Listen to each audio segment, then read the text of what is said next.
Alright guys, welcome back to the channel. It's the Eradicator, and in this video we're gonna have a look at the sprint report. Let's have a look at what CIG has done since the very last season of Inside Star Citizen. This is the first episode of the season, before, right after the hiatus. I think we had 3 weeks without Inside Star Citizen. It's been a while, so let's see what progress has been made since last time. A lot of exciting UI work coming this quarter, beginning with the revamped mining and cargo interfaces we just showed you. The Refinery deck interfaces coming online towards the end of the quarter. Well, I really hope that Refinery decks are going to have more gameplay than cargo decks, because there's literally no gameplay in cargo decks. If they do that a second time for Refinery, that would be disappointing, especially since the fact that there is actually mining in the verse. So, and there's also a roadmap card about base refining as well. So please, CIG, do bring gameplay this time. That would be appreciated by all the backers. And an overhaul to the long-awaited manufacturer-based ship HUDs that we'll start showing you next week. But before we get to that, let's go ahead and check in on some of the smaller updates from teams around the world in this week's sprint report. At least we have the program for next week. Next week we'll have a look at manufacturer HUD. Hey, maybe the Mercury Star now will have its own manufacturer HUD. That would be great. Starting the new Crusader lineup of ships and having the new HUD as well. Maybe we'll have a look at that. Maybe that could explain also why the Mercury Star is taking a little bit of time too. Always looking for ways to optimize and improve performance.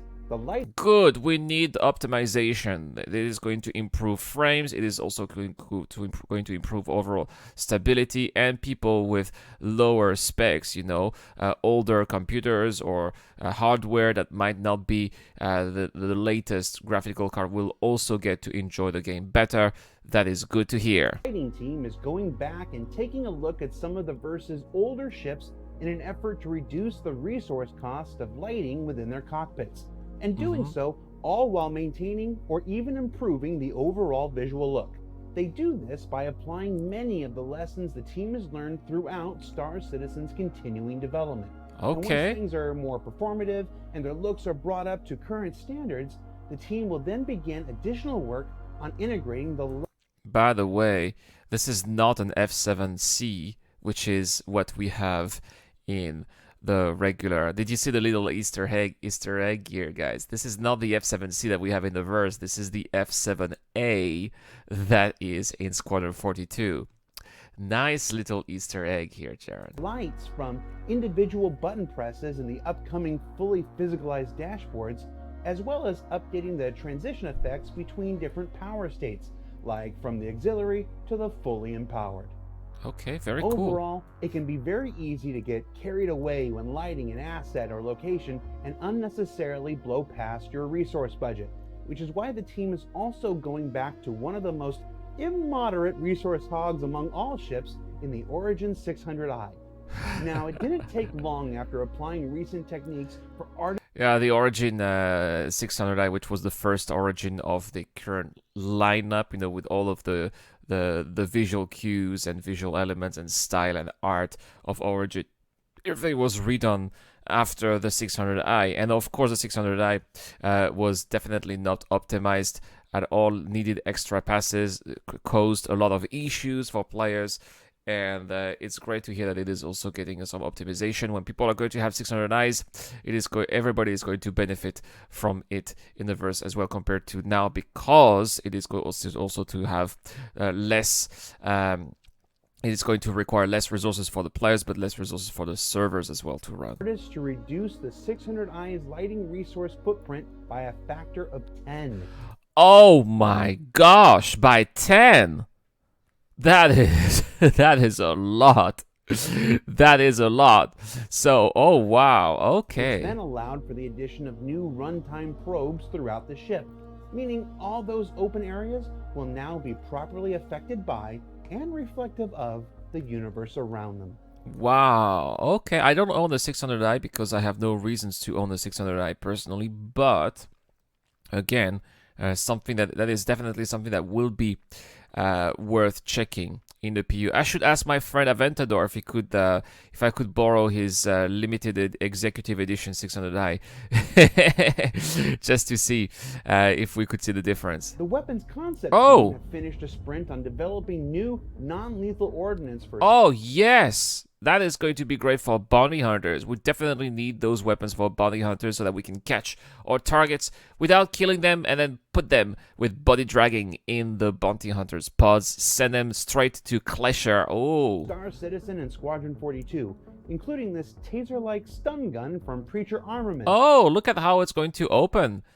And they have the little lightnings here. Obviously, this is this is art, right? It's not in-game yet, but if this is how it's going to work, that is going to look pretty awesome. Where you can see how the side panels would expand out before discharging its electron payload. Oh. As well as the upcoming Pure Life med gun. Oh, the med gun. For medics, medics will shoot guns that don't kill but heal people. I like the idea as well. An up-close and personal beam weapon that different colors. utilizes a cartridge of healing serum to treat both NPC and players alike. Following up on the new volatile cargo UI features we discussed earlier in the show, the props team have been working on 3 new styles of valuable, yet quite dangerous cargo items for future gameplay. Yes, well, future gameplay. When is this coming, Jared? Because during the non-citizen, non-Digicon event that we had that was last week, right? Or 2 weeks ago. We were told that basically it's done when it's done. That's okay. But when do you think it is going to be done, right? That's what we want to know. Please still at least try to give us ideas or deadlines, or maybe not deadlines, but maybe quarters of when this might be coming in, because we keep on seeing those. We've seen the sneak peeks, we've seen the pictures, the emails. Now we're seeing that in Inside Star Citizen, but when is it coming? Because I really thought that this would be coming in 3.11 with the new cargo decks, and when it was not, when I realized the cargo decks were just an empty shell with no gameplay at all, I can tell you, Jared, this was very disappointing. So when is this coming? Is this coming in 3.12? Including damage-sensitive items you should probably carry very carefully. Oh, damage-sensitive items. Why? Is this going to blow up? Okay, so obviously, if they are damage-sensitive, that means that we're going to have to do smooth landings. Otherwise, we'll be in trouble. Time-sensitive items, meaning you have to get them where they're going as quickly as possible.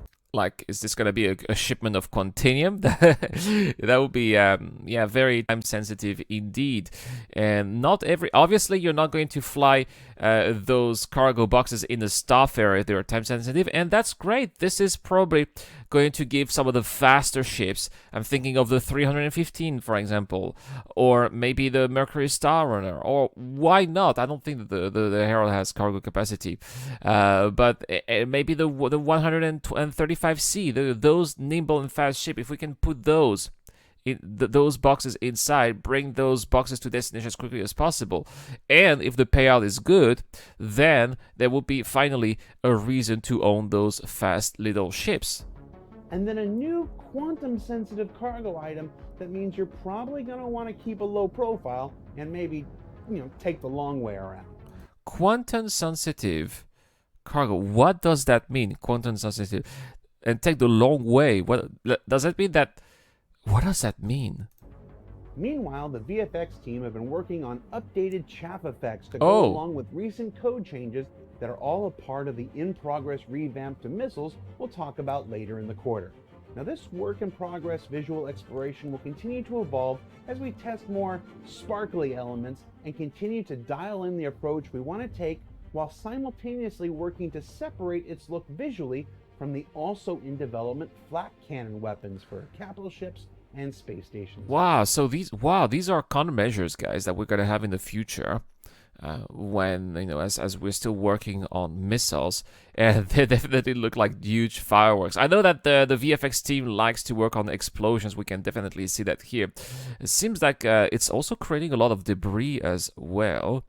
I'm not sure if this is a little bit overkill. I mean, it certainly looks great, but a little bit overkill. Oh, it's been a fire! while since we've checked in on the team's work in fire propagation, and well. They might be having a little too much fun at the moment.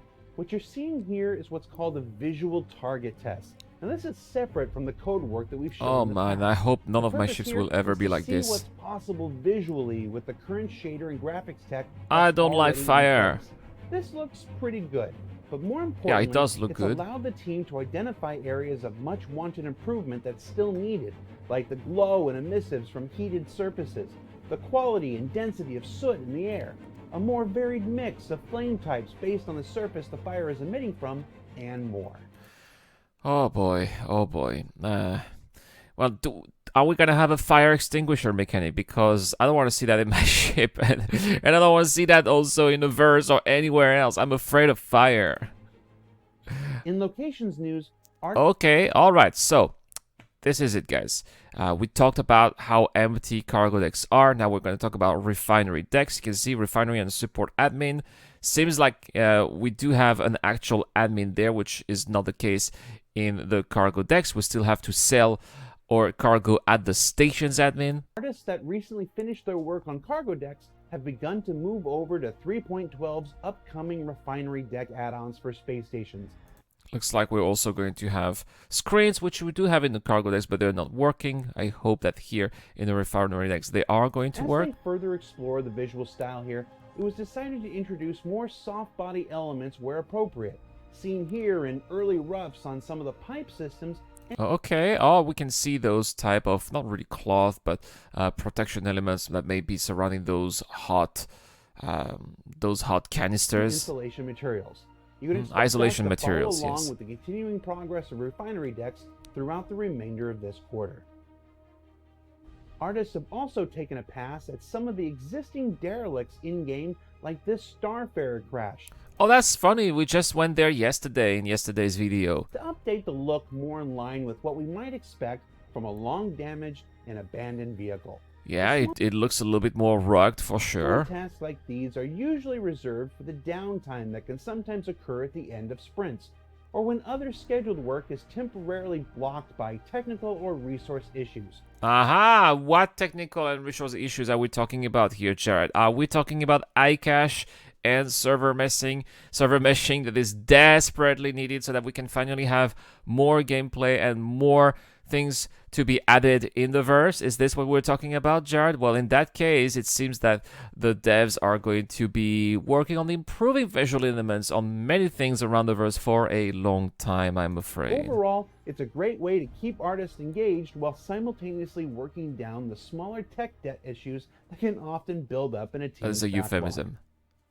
Finally, in Ship to Station Oh. docking news, with the concept we last showed you now approved, designers have begun the process of whiteboxing the actual locations where these arms and collars and docking hubs will go on the existing space station. Okay, right between cargo decks is when we'll have those docking station. That's the Javelin here that is docked right next to several cargo areas. Now, the easiest thing to do would probably be to stick these things out at the farthest reaches of the stations, but there was a feeling here that would make the stations feel too disconnected and spread out, and we were very keen to create as many dynamic views as possible for those within the stations of the massive ships outside, while also minimizing the amount of downtime foot travel that players would have to make if we just set the hangars at those farthest reaches. Okay, and I like that the fact that the elevators / transporters are going to be just in front of where the arms are located, you know, for docking. Because can you imagine? Imagine you dock here, and you have to walk all the way to the actual arm of the station. That is going to be a long distance, and we still don't have, for example, we don't have elevators or walking, you know, or actually, you know, threads that take you from one place to another, like you can see in airports, for example. If you want to fast travel within the station, you have to take those elevators / transporters, and that's basically how they're going to work this out to take us to some of the main hubs of the station. What you're seeing here is by no means their final placements, but as stated, explorations of potential options that must now be weighed by the various teams for their relative benefits and detriments. Anyway, it's probably going to take a long time until we finally see that in the verse. I would say at least 6 months. I guess we'll see, right, what the targeted date is when we finally have a decent roadmap update, because we still don't have Q1 2021, Q2 2022. And yeah, it's after 3.12. Yeah, well, it's the unknown, right? We still don't know what's coming up, and it would be great if CIG could talk about that too. One thing's for certain, Ship to Station docking is on its way to the Star Citizen Precision Universe, and it looks like the wait is gonna be worth it. We'll see. So what did we learn about this week? Oh, Jared. Jared, it's been a long time since you last said that. All right. Well, guys, thank you so much for watching. Again, I think that the problem with those spring reports is that we don't know when these are coming, and I wish that we could have a little bit more dates, or at least target dates for those future feature. I think that it's also too bad we haven't seen anything about Pyro. Kind of miss with the development for Pyro. We still need to see about Crusader, Horizon, what's coming up. How is the cloud tech coming up for Crusader? Why are we not talking about it? Is there no progress at all being done? Are we being blocked here? I would like Jared to also talk about that, if that's possible. Thank you very much for watching. Please hit the like and subscribe button if you like this kind of content. This is The Eradicator. I'll see you guys later.